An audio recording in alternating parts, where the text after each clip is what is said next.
Actors, I'm on Pia Orphan Chapter 9 continuing. At the water pump, Pia fell to her knees, panting. She worked the handle once and put her mouth under the faucet. The icy water soothed in her irritated throat. She wiped her chin on her sleeves, then stood on trembling, mud-covered legs and glanced over her shoulders. No one was coming up the alley. No one had followed her into the woods. She eyed the back door of the row houses, praying the woman had left it unlocked. If her guesses were right, the front of the building came out on Dynasty Street and her building would be on the next block over. But would she need to cross? But she would need to cross 3rd Street to get there. Then she'd be 6 houses away from her home. 6 houses away from Arlie and Max. 6 houses away from finding out if. Her knees went weak, and she grabbed the water pump to stay upright. She had to stop thinking and keep going. She had to put one foot in front of the other and get home. Maybe Nurse Carla had sent someone to check on her brothers before she died, and they'd been taken to the hospital or the orphanage. Maybe Veda had returned and was taking care of them. She had to believe it was one or the other.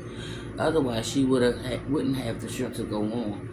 When she let go of the water pump, the cold metal pulled at her skin. Swearing under her breath, she shook her hand to numb the pain. Then she hurried to the back of the row house and tried the door. To her relief, the latch clicked and the door came loose of its frame. She slowly opened it and slipped inside.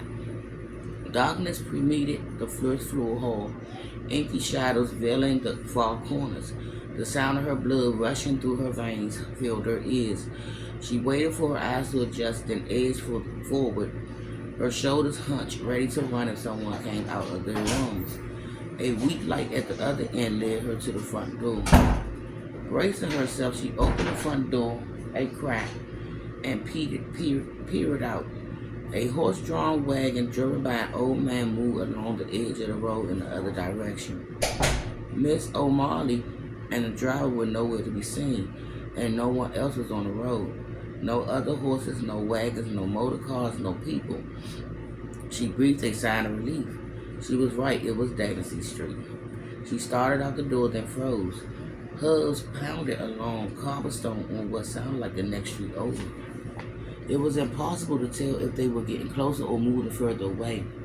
She shut the door, crouched in the shrouded hall, and tried to listen. But all she could hear was her thumping heartbeat and laboring breathing.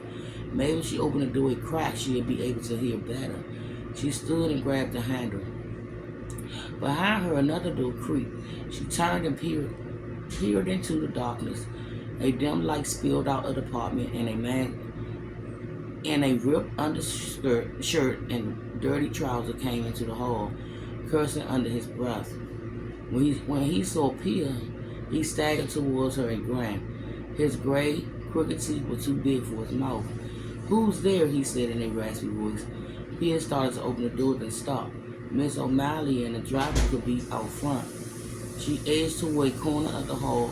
"Close my door!"